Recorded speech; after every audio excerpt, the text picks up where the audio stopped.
And How are Mason, you? Good. I'm good. Thanks, Mason. How are you? Very good. And again, I'm sorry about the obviously the error on my part the other night where we had to. This is when we had to reschedule, wasn't it? Yeah, it was supposed to be yesterday, but that's okay, man. Yeah, that's it. I do apologize. The interview I had to that I ended up I'm going to do yesterday. They cancelled literally 30 minutes before 6 as well, so we could have gone ahead. So it was just everything's been non-stop. Like I think since the fight I've done with this one. This is my eighth, I think. So it's been a bit mental. No worries, no worries. I'm gonna edit all of this anyway, so I'll Perfect. open up and we'll get started, man. Sounds good. All right, everyone. I'm with Cage Warriors champ Mason Jones. So how's training going? I heard that you're going. You might have a possible upcoming fight soon. Yeah, so I come out of that fight with no bruises, no marks, no injuries. Straight away we spoke to the manager and he said, look, he said, stay ready. He said, the next step's coming soon. So obviously with the way everything is at the moment, it's just so much you just waiting until they give you the nod and then it'll be on. So there's a couple of sort of fights I've wanted the last 2 weeks I asked for, and we're just still waiting and staying ready. So I pushed through a camp, to be honest. I was straight back in the gym on Monday. I've been training 3 times a day. This morning I trained twice, and I had a tattoo sitting, so I had a little bit of a cheat day. All right. But yeah, everything's been good. I feel really good. I got a busy day tomorrow, and it's just staying active and staying in camp. And to be fair, everything is falling into place nicely for me. Absolutely. And before I get elaborate on your statement there, I just want to thank you for taking your time to come on the podcast. I mean, I love it. You brought the belts with you. I love You're probably the first guest that's brought a belt on with them. So I love it. Yeah, I'll have to take them off soon because they are really heavy. I say But I yeah, they would be pretty heavy. So yeah, I like to make appearances with them and make sure because otherwise they do. You know what I mean, where else am I going to do with them? They'll just sit on top of the stand. So I do like to make sure whenever I do an interview, I do show them off, and people do love them to see them. So yeah, I earned them. So I love showing them off. wrong with that, Mason. But yeah, to kind of elaborate on what you said about training and staying ready, I think that it's important and it's good that you mentioned that because I think that is part of being a fighter. You always should try to stay ready because any given opportunity, um, can present itself. Yeah.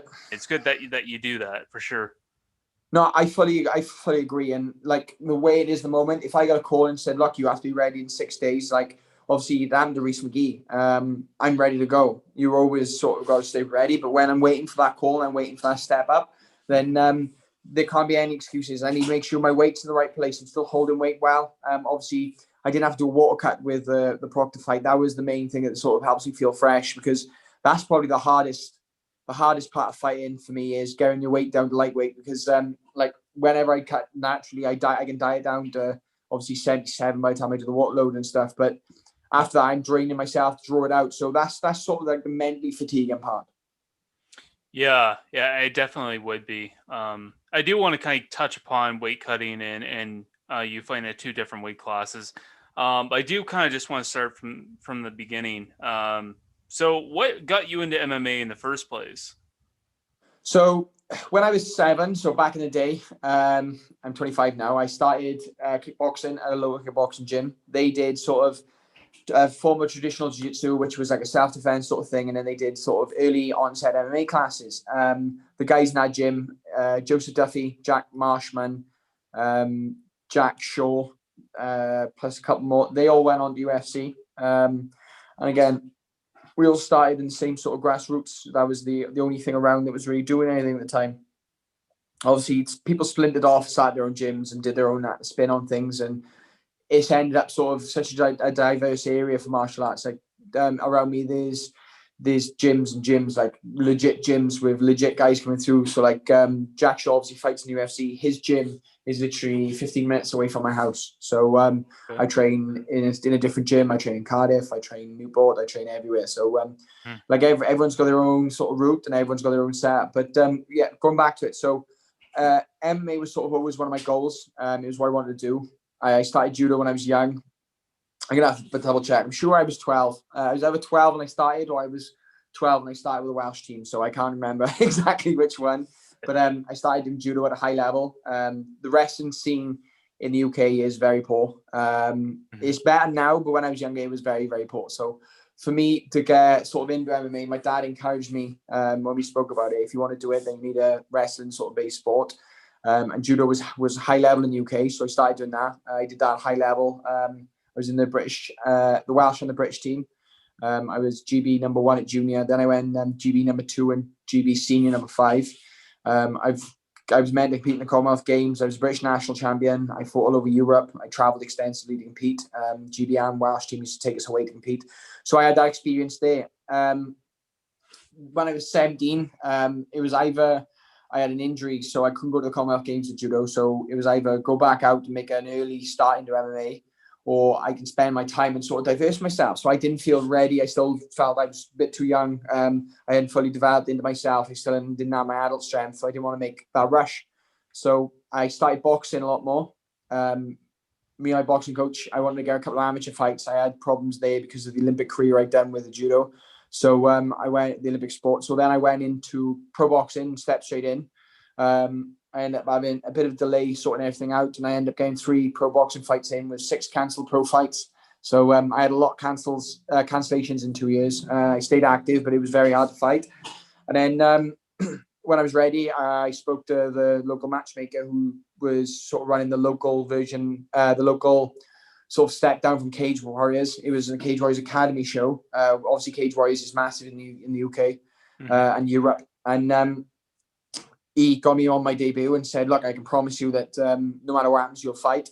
And I had, it was the first safe MMA registered event. So it's the first event using the MMA safety conditions and protocols that UFC use. So I had 2 pro pullouts straight away, one who failed his brain scan, another one who failed his eye test. So I ended up having to make my amateur debut. Even though I'd had amateur fights when I was 14, they was sort of, it was a different rule set. And it wasn't actually called the amateur rules. It was different. It was like body shot. So rather than normal sort of the standard they use for amateur shot rounds now. So I ended up having to make my unified amateur debut, won that in the first round. And then from there, my pro career started.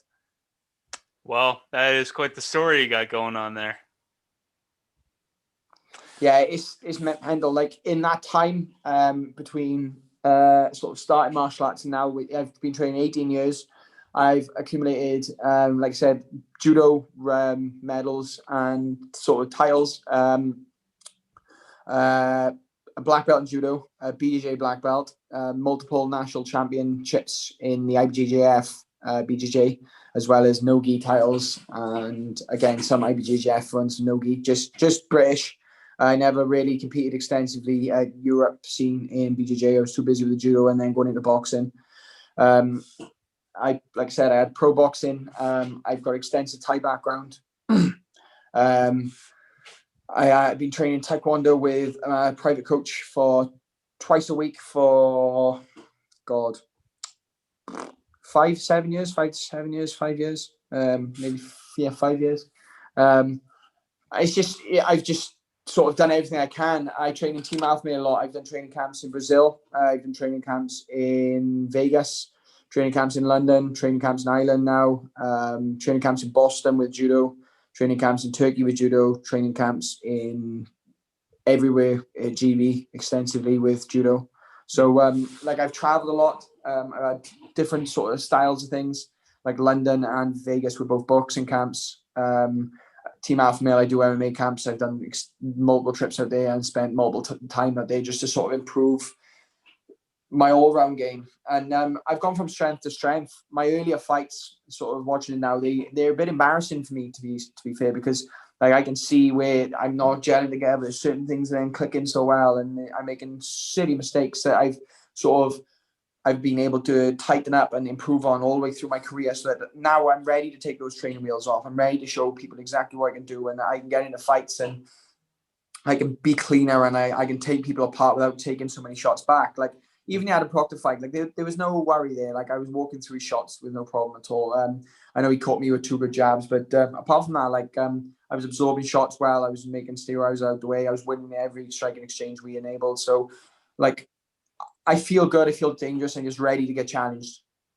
Yeah, that's good to hear, man. And I mean, so you have this career that you start, and then you get to your lightweight title fight. You get the belt there. You go up to welterweight. You get the belt there. So I mean, now I mean, how has your life changed since now that you're the champ, or Well, just like we spoke, well, champ. To be fair, the first title shot, I won that, and I had quite a lot of good feedback, but it was nothing outrageous. Do you mean? It was like, I think that's what I expected if someone wins a title. I wasn't the first person in the area to win a title. Obviously, like I said before, Marshall has won a title, Jack Shaw's won a title, Josh Reed's fought for the title before. So, like, I'm the first person from my local town, but I'm not the first person from the area to win these titles. So it was a nice achievement, but like, it was, to me, it was expected. Like, I knew that I was going to win that title. It was part of my goals was to win a lightweight title.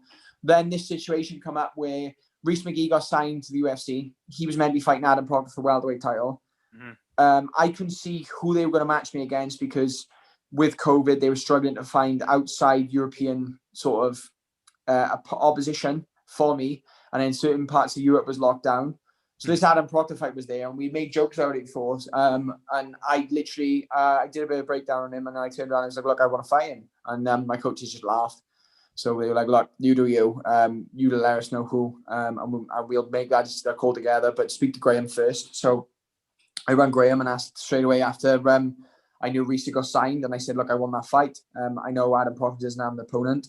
Let me fight for that title, and let me show you that I can beat these guys, and I'm a proper champion," sort of thing. And that was what it was. That was where it went. They got it done for me. They got it made. I think Adam Proctor was way more than happy to take a fight against a lightweight. And I think he sort of went in there with the sort of mentality that it was all going to come down to size. And I just showed that it didn't matter how big he was. He was 6'3" and 5'10". I went in there. I did a normal lightweight cut for this. I didn't even try and stay bigger. Like, if I'd done a welterweight cut, decided to cut some water, I think I would have gone in there too slow, too heavy. Like, there's no point trying to match a big guy with strength. So I went in there with just pure speed and pure power, and knowing that I was going to take his chin off. And I showed my corkscrew jab, dropped him in the first 2 minutes. I kept the pressure on, and then, to be fair, I was happy to settle back in myself, score some points, and thought, look, just win the round. It's going to be a long fight. And I remember his corner shouting, "He's tiring out," and I really wasn't tired. It was just more so I didn't want to do anything stupid. I wanted to make sure I didn't walk on to anything. I remember him when they started calling he was tired. I was like, "Oh yeah, go on in. We'll put some more pressure on." And it was like I started putting pressure on, and then the third exchange after they called that, it was the jab slip, cross slip, left hook that really sent his eyes around his head. And then obviously it was just make sure that he doesn't get back up like he did the first time. I slipped the hook in, hit him with some good ground and pound, but he was done for that one. And it was a good referee stoppage. Yeah, absolutely. Sorry, just my screen just screwed up That's okay. here. No problem at all. Sorry, I just wouldn't be able to see you. Yeah, so yeah, and that's pretty sweet, man. And then you go from there. You get your second title, and then you make a little call it to Dana White. So obviously, I think it's no secret that your goal for the towards the end of the year is to get into the UFC. So what do you feel you need to do? Are you sitting back? Are you waiting? What's your thoughts on that? I'm actively waiting. So in that respect, I'm in fight camp now. My weight's perfect. I'm keeping my diet going. I'm running. I got sparring tomorrow actually. So I had my leg tattooed today. I'll bandage that up. I was going to train tonight actually, but we did a bit more than I expected, and I didn't really want people grabbing onto it. So I'll bandage that up, and I'll be back training tomorrow. I got MMA sparring tomorrow as well. Like technical stuff, I wouldn't do 2 sparring sessions in one day. I'm not mad. But I got some good boxing sparring tomorrow, and then MMA situational sessions. So I'm literally just staying active. I'm training 3 times a day and keep my runs up, keep my weight in a good place, and it's just waiting for that call. I feel more than ready at the moment. Like, with these 2 camps back to back, I've been pretty much in camp since since after the Joe McColgan fight. I had 2 weeks off after the McColgan fight, and then I pushed through, and then we started training. So my coaches started getting back in. So it wasn't a strong start to camp, but I was still dieting. I've been dieting for 20 something weeks now, 22 weeks, I think, 21 weeks. So Jesus. you wouldn't, watching the Adam Proctor fight, you wouldn't think it, but that's the best shape I've been in my life. Like when I did the weigh-ins and stuff, and I was really ripped up for me. I looked really cut up, and then I just seem to hold. So I'm an ambassador. Well, I'm sure I'm an ambassador. I think that's what they do. I'm sort of sponsored by a company called Precision Hydration. They're a hydration company, and they sweat tested me, and they do a lot with the NFL and the baseball teams out in America. They also do a lot with the cycling teams and sort of things. And their testings stuff is perfect for UFC, like Informed Sport, all the American sort of versions of Informed Sport and Olympic testing. So it's a company I'm really happy to sort of be have a deal with. And I mainly just got a deal. I don't take money off them. It's just sort of I get products, so I'm saving money off their products. But they hydration tested me, and basically my sort of when I sweat high concentrations of salt, but then I also store water. I store quite a lot of salt, and I bloat quite a lot. So it's a weird setup it is, but like as soon as I start hydrating up and I sort of overhydrate ready to fight, but I'm perfectly ready to go. I'm overhydrated. I feel good. I always get this bloat, and I always end up looking like I've got a bit of a tire.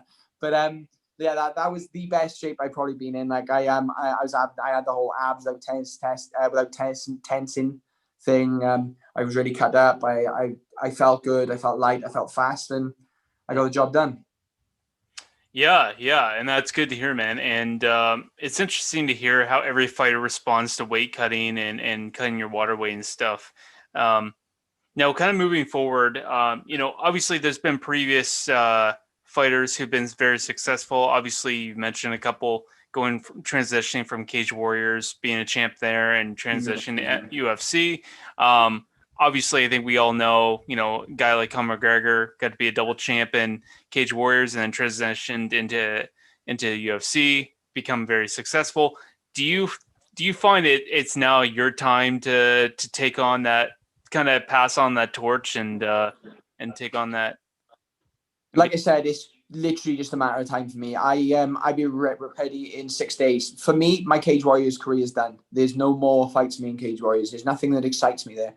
I don't want to fight in Bellator. Not at the moment. ONE FC doesn't appeal to me.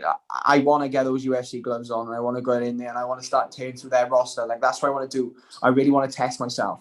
I'm not that guy who's just like, look, getting into UFC is my dream, because getting into UFC is not my dream. For me, getting into UFC is inevitable. I know it's going to happen, and I know it's a matter of time until that happens. Mm-hmm. Sorry, I'm the European ranked number 1 at lightweight. Somehow I'm the European number 5 at the welterweight.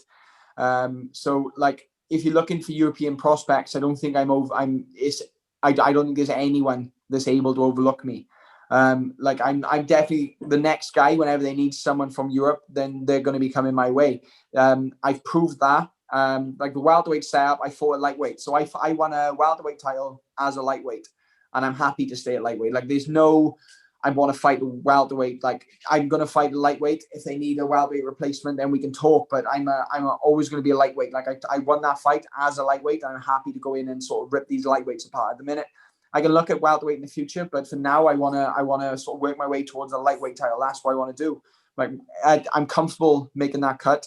I cut a large amount of weight, but it's never a problem for me. I do look terrible for weigh-ins, but I always recover well. And to be fair, I like that weight cut. Like I like the suffering. I like being able to. I like to force myself down to that weight, and know that even though I'm never going to be a big lightweight, considering some of these guys they get down, I'm always going to be able to comfortably make that, and I'm always going to be strong for that weight. Like the amount of guys I fought who cut stupid amounts of weight to make weight, and then they just crumble in there. Like I do cut a large amount of weight. Like I cut over 10% of my body weight in water.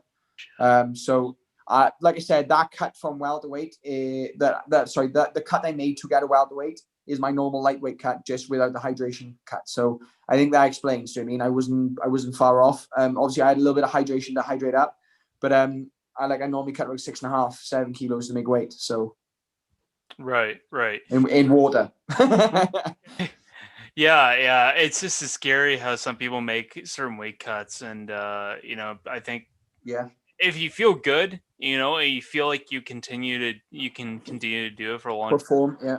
and perform the same way, I think, yeah, you should continue doing that. Now, obviously, you say it's inevitable to get into the UFC. It's you don't call it so much your dream. You know what's going to happen. Um, Yep. I mean, I would never want to see any fighters get sick from the COVID, but it does happen, and it will continue to happen, and it's going to be I fight agree. fall through. So, do you kind of see that being a path that's a possibility? Like they might call you in for a fight against someone, and that's the way you get signed. How do you kind of see it playing out? To be fair, I think if I wait long enough, I get a contract. Right, I'm not interested in waiting. I'm 25. I'm ready. I'm active. I'm healthy. I'm ready for that test and that quarter now. Like I've been training with UFC level guys since the start, so I know I'm on the level. Um, any medical reason, I'd be happy to step in. It doesn't even need to be medically. If someone needs to pull for a personal reason, anything, then it doesn't matter. I'm ready to pull in. Obviously, I wish them well in their recovery, but I'm always focused on myself. So I've literally just ready for whoever and whenever. I just hope it's a test for me. I don't want an easy first fight. I want to be pushed and I want to be pressured. So I'm sure that's the first person who ever said that to you. But I want to go in there and show that I can compete on this level. And like if that means I need to fight against the top 20 guys straight off the bat, I'll fight the top 20 guys straight off the bat. If they want to give me a good route, they can give me a good route. But it doesn't matter to me. I'll work my way up anyway. Hmm. It's like I said, it's just inevitable until I get there. So if someone needs to pull from COVID or someone does test positive or a false positive, which is going to happen, then I'll happily step in. If someone needs to pull with a medical issue, I'll step in on 6 days' notice. If someone has personal issues they can't commit to or something that comes up, some emergency that means they 100% cannot fight, then my number's always there. My phone's always charged. Give me a ring and sort of we'll turn up. Yeah, yeah, and I mean, it's no secret if you do decide to continue fighting at lightweight. I mean, I don't think it's any secret that the UFC lightweight division is just completely Stacked. stacked. I mean, you look at the first top five, and it's just unbelievable. They could all be champions. I think everyone in the top 10 could potentially win that championship. Obviously, Habib is another beast altogether because he's very clever and he fights very well and he's very good everywhere. But anyone in that top 10 could be potentially. Yeah, I agree. So my personal opinion is that lightweight and welterweight are the hardest two divisions in UFC. Hmm. Obviously, John Jones is a bit of a sort of John Jones is John Jones, and he's always been a sort of an odd end out. Yeah. He used to be one of my favorite fighters, so he's always going to be floating around those top guys. But I generally do think that welterweight and lightweight is the densest, most dangerous weight divisions there, because a lot of lightweight guys come up from featherweight, and then they're big enough to step into welterweights, and you have a lot of welterweights come down to lightweight. And then you have some featherweights come up to lightweight, but it's sort of everyone sort of condenses in that lightweight weight. So Hmm. I agree. I really do think it's a very tough division. And I'm not saying now I could beat Habib. I'm not going to turn around and say that now I could beat someone in those top five. I give it a good fight, but I'm not stupid enough to believe that now I could topple someone's throne at the top. But you give me a year or two now, I'm improving every single time, and you let me blood myself in there, and you let me work through some of those top 20, and give me a year, and I think I can compete with the top 10. That's how confident I am in what I do. That's how dangerous I feel I am, and I train with world-class opposition every day. I've done it for years. I sparring tomorrow with a guy who's 25-2 pro boxing. He fought George Groves for a world title. I do MMA sparring with world-class opposition. I train out in Tam a lot of the time. I was training with the risen lightweight champion before I fought for my Cage Warriors lightweight title. So these are the type of guys I'm training with. Yeah, yeah, and it seems like you already have that high level IQ. You're ready. You're ready for the next step, as you said. So I mean, what makes you a threat to your future opponents? Whether Well, we said about my fight IQ. You already brought that up. I can outthink anyone, and I can beat anyone at whatever game they want to play. If someone wants to play a striking game, then I'll either strike you or I'll take you down out wrestle you. If that's not working, then I'll just drag it down. I'll make it a dirty fight. I'll slow you down. I'll pep your legs, and I'm smart enough to make any fight winnable.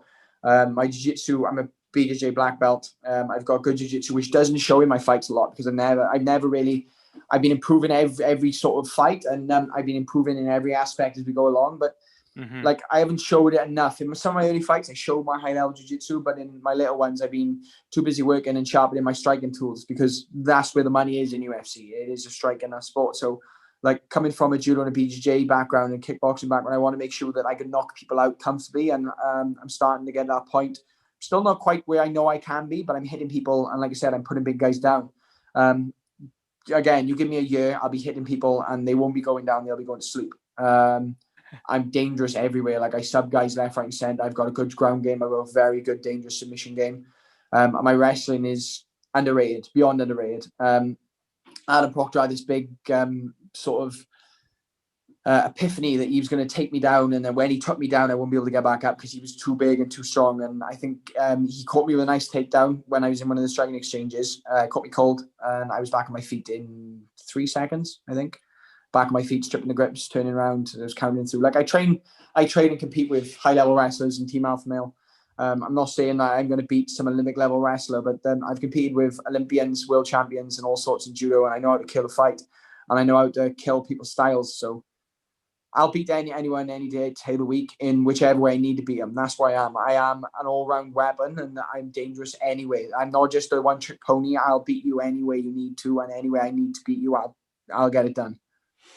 So what I'm hearing you say is, I think doubting your opponent is probably the man's worst enemy. I think, 100%. And yeah, I go into these fights with a full breakdown. Like, we go into deep analysis of opponents. We build a very good game plan, and then we have a plan B and a plan C, that if anything goes wrong, we've always just stuff to fall back on.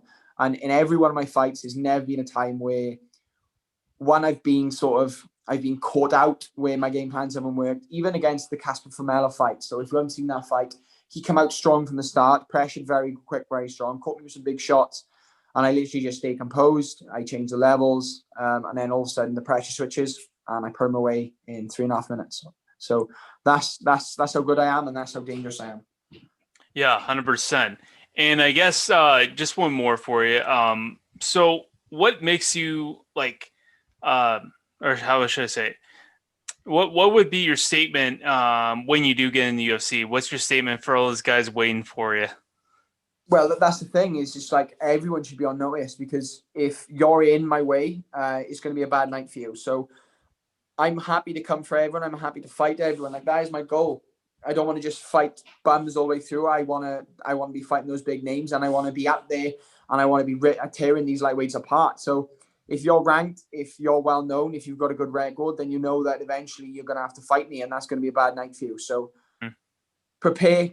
Please do your research. Look into me, because the harder, the tougher the test you come up with, the more enjoyable it's going to be for me. Like, I thrive in that environment. Like, I want someone to put in there to test me and make me struggle, to make me bleed, to really put me on that defensive, and to really make me test myself, because the more I struggle, the better version of me you'll see. And that is how I'm going to be a champion one day, is because I'm ready for that. I thrive on that challenge. Like, I want to suffer in there, and I want to show people exactly what I can do. So stay tuned. And if you haven't seen me fight before, check my old fights out, or tune in when my UFC debut comes, because it'll always be an exciting fight. You'll never see a boring fight with me on that, I can promise you. Yes, Dana White, Sean Shelby, sign this guy, please. It's a matter of time. It's only a matter of time. Like I said, it's inevitable. So when it comes, it comes. They know me, and when they'll know when they can fit me in, then I'll be ready. They already know. Well, Mason, I just want to appreciate you for coming on the podcast. It's been nothing but a pleasure having you on. First time having a champ on the podcast, so it's been nothing but a pleasure, man. Thank you so much. And again, if you ever need me on again, more than welcome. Just reach out. I am always game for these sort of things. And hopefully next time in the States, we can catch up, or at least do a podcast or more in your time zone. Yes, Mason. I look forward to it, and I will have you on another time soon. Hopefully, maybe when you're the champ of the UFC, we'll see. 100%. Speak to you soon. Thank you, mate.